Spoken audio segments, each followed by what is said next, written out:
video, 10 ways to stay sane as a stay-at-home mom. I'll leave the link somewhere around here.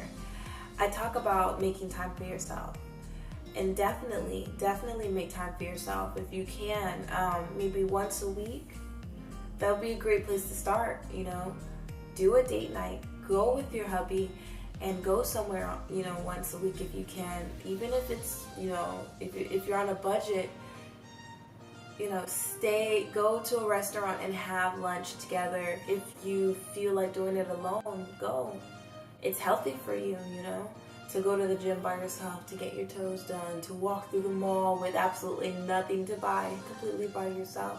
You know, for us, you know, we do have, you know, our times where we do get alone time every now and then, but it's not very often, and it's not on a set schedule.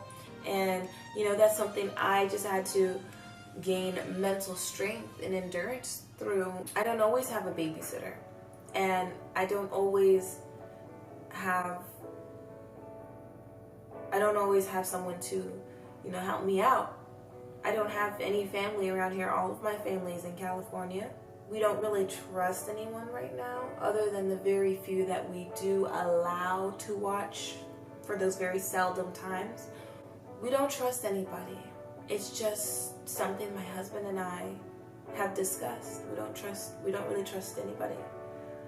Just maybe a handful of people, and I really can't even count fully on one hand how many people we trust. This world is getting to be a crazy world, and I don't want to be a paranoid person. This is just what works for our family.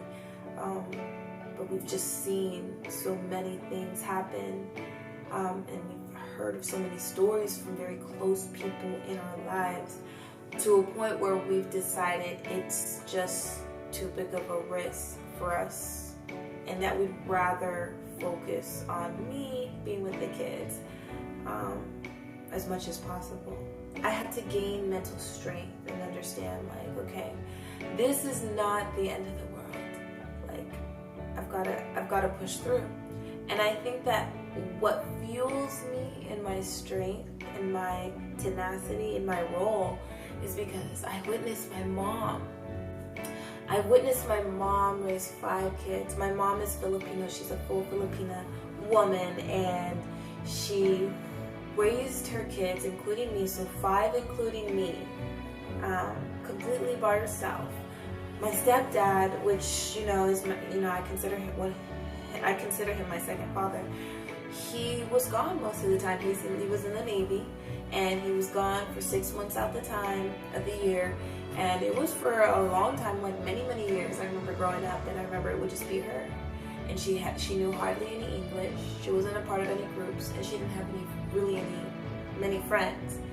I remember we would be in her house on base. I was the oldest one. My little brothers and sisters were a lot younger than me. And, you know, this was back in the day when there was no internet, no Wi-Fi, no smartphones or apps and things like that, you know.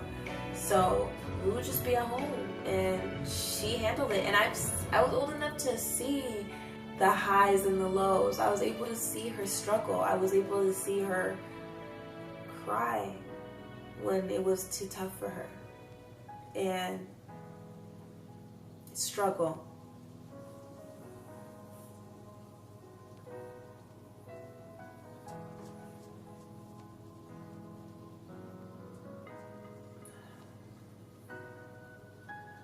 I just wish that there was more support for her during that time, because I was old enough, like I said, I was old enough to see her highs and lows.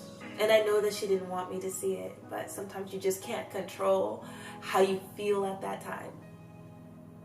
I'm sorry.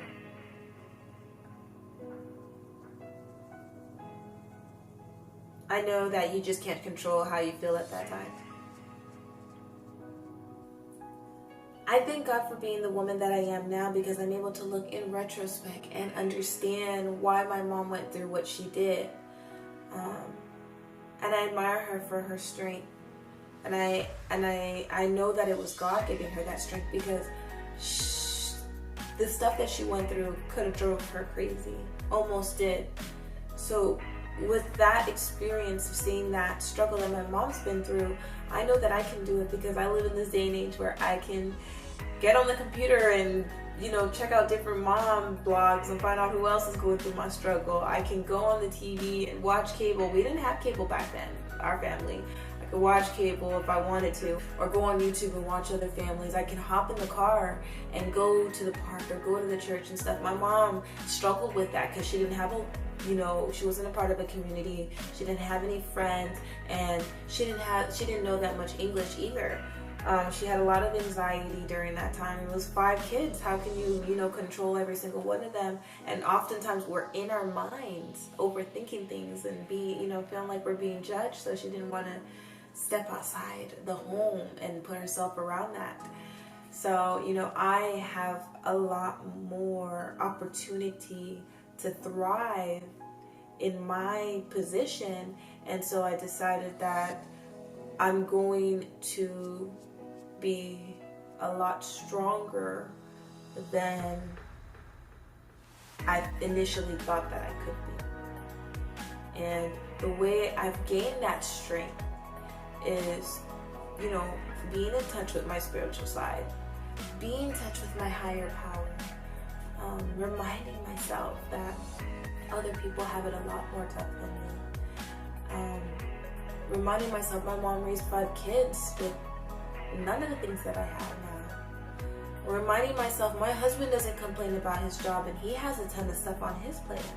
Reminding myself that my children need me the most right now because they are beautiful, smart little girls. And we live in a day and age where you can't even trust family.